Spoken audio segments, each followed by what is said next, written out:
இன்றைய நற்செய்தி வாசகம் யோவான் எழுதிய நற்செய்தி 21 அதிகாரம் இறைவசனம் 1-19 முடிய. பின்னர் இயேசு தம் சீடருக்கு திபேரிய கடல் அருகே மீண்டும் தோன்றினார். அவர் தோன்றியது இவ்வாறு: சீமோன் பேதுரு, திதிம் எனப்படும் தோமா, கலிலேயாவில் உள்ள கானாவைச் சேர்ந்த நத்தனியேல், செபெதியோன் மக்கள் ஆகியோரோடு இயேசுவின் சீடரில் வேறு இருவரும் கூடியிருந்தனர். அப்போது சீமோன் பேதுரு அவர்களிடம், நான் மீன் பிடிக்கப் போகிறேன் என்றார். அவர்கள், நாங்களும் உம்மோடு வருகிறோம் என்று போய் படகில் ஏறினார்கள். அன்று இரவு அவர்களுக்கு மீன் ஒன்றும் கிடைக்கவில்லை. ஏற்கனவே விடியற்காலை ஆகியிருந்தது. இயேசு கரையில் நின்றார். ஆனால் அவர் இயேசு என்று சீடர்கள் அறிந்து கொள்ளவில்லை. இயேசு அவர்களிடம், பிள்ளைகளே, மீன் ஒன்றும் படவில்லையா என்று கேட்டார். அதற்கு அவர்கள் இல்லை என்றார்கள்.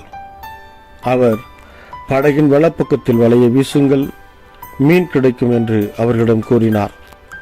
அவர்களும் அவ்வாறே வீசினார்கள். மீன்கள் மிகுதியாய் அகப்பட்டதால் அவர்களால் வலையை இழுக்க முடியவில்லை. இயேசுவின் அன்பு சீடர் அதை கண்டு பேதுருவிடம், அங்கு நிற்பவர் ஆண்டவர்தாம் என்றார்.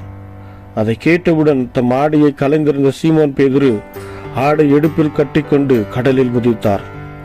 மற்ற சீடர்கள் மீன்களுடன் வலையை இழுத்துக்கொண்டு படகிலேயே வந்தார்கள். அவர்கள் கரையிலிருந்து வெகு தொலையில் இல்லை, ஏறக்குறைய 100 மீட்டர் தொலைவில்தான் இருந்தார்கள். படகை விட்டு இறங்கியவுடன் கரியினால் தீ மூட்டியிருப்பதையும் அதன் மீது மீன் வைத்திருப்பதையும் அவர்கள் கண்டார்கள். அங்கு அப்பமும் இருந்தது. இயேசு அவர்களிடம், நீங்கள் இப்போது பிடித்தவற்றில் சில மீன்களை கொண்டு வாருங்கள் என்றார். சீமோன் பேதுரு படகில் ஏறி வலையை கரைக்கு இழுத்தார். வலை நிறைய பெரிய மீன்கள் இருந்தன. அவற்றின் எண்ணிக்கை 153. இத்தனை மீன்கள் இருந்தும் வலை கிழியவில்லை. இயேசு அவர்களிடம், உணவருந்த வாருங்கள் என்றார். சீடர்களுள் எவரும் நீர் யார் என்று இயேசுவிடம் கேட்க துணியவில்லை. ஏனெனில் அவர் ஆண்டவர்தாம் என்று அவர்கள் அறிந்து கொண்டார்கள். இயேசு அவர்கள் அருகில் வந்து அப்பத்தை எடுத்து அவர்களிடம் கொடுத்தார். மீனையும் அவ்வாறே கொடுத்தார்.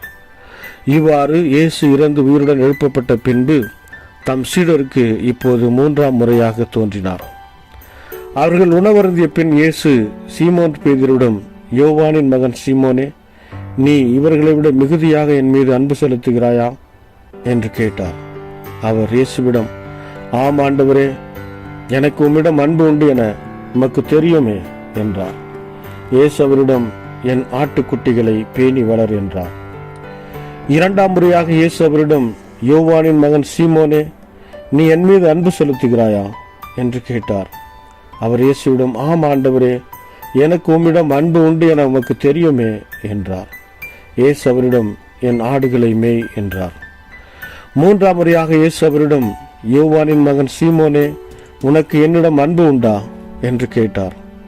உனக்கு என்னிடம் அன்பு உண்டா என்று இயேசு 3ஆம் முறை கேட்டதால் பேதுரு துயருற்று அவரிடம், ஆண்டவரே, உமக்கு எல்லாம் தெரியுமே, எனக்கு உம்மீது அன்பு உண்டு என்பது நீர் அறியாத ஒன்றா என்றார். இயேசு அவரிடம், என் ஆடுகளை பேணி வளர். நீ இளைஞனாக இருந்தபோது நீயே இடையை கட்டிக்கொண்டு உனக்கு விருப்பமான இடத்தில் நடமாடி வந்தாய். உனக்கு முதிர்ந்த வயது ஆகும்போது நீ கைகளை விரித்து கொடுப்பாய். வேறொருவர் உன்னை கட்டி உனக்கு விருப்பமில்லாத இடத்திற்கு கூட்டிச் செல்வார்கள் என உறுதியாக உனக்கு சொல்லுகிறேன் என்றார். பேதுரு இவ்வாறு இறந்து கடவுளை மாட்சிப்படுத்த போகிறார் என்பதை குறிப்பிட்டே அவர் இவ்வாறு சொன்னார். இதை சொன்ன பின் பேதுருவிடம், என்னை பின்தொடர் என்றார். இது கிறிஸ்து வழங்கும் நற்செய்தி. கிறிஸ்துவே உமக்கு புகழ்.